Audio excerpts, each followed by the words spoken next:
Hey everybody, Professor Hanlon here at Fredonia. I want to talk to you about creating a great orchestral pizzicato sound. This is one of those things that we need to be very aware of the musical situation in which we're existing. So for jazz, we might have, like to have a nice sort of woody and full with a lot of front end on the sound. In the orchestra, that's not always the case. And in fact, sometimes that sound will be really inappropriate for the music. So first thing is, most of the time we're going to have the bow in our hand, right? So if you have, we'll start with French bow grip. If you got your bow grip going on, right? What I like to do is basically flip the bow backwards into my hand by curling my fingers, as you can see, and then allowing the thumb to come around and be available like that, and basically use my first and fourth finger to hold the bow back into the hand.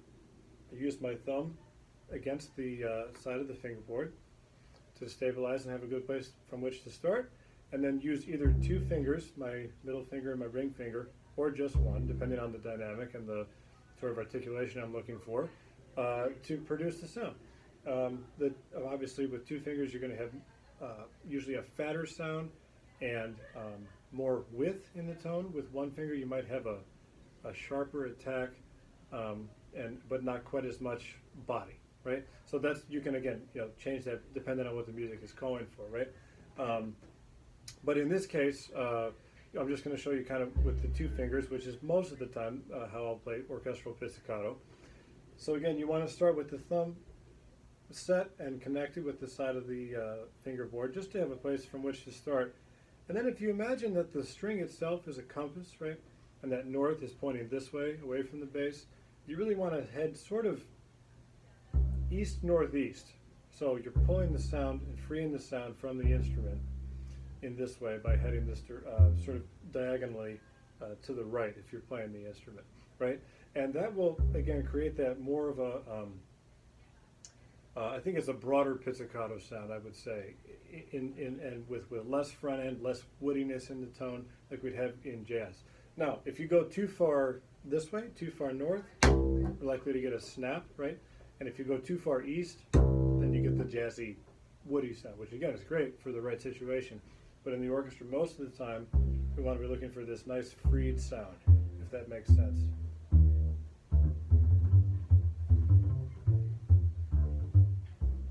Now, if you have a really fast pizzicato to do in the orchestra, sometimes it is wise to put the bow down, but to still continue to shoot for that sound that's freed from the instrument. I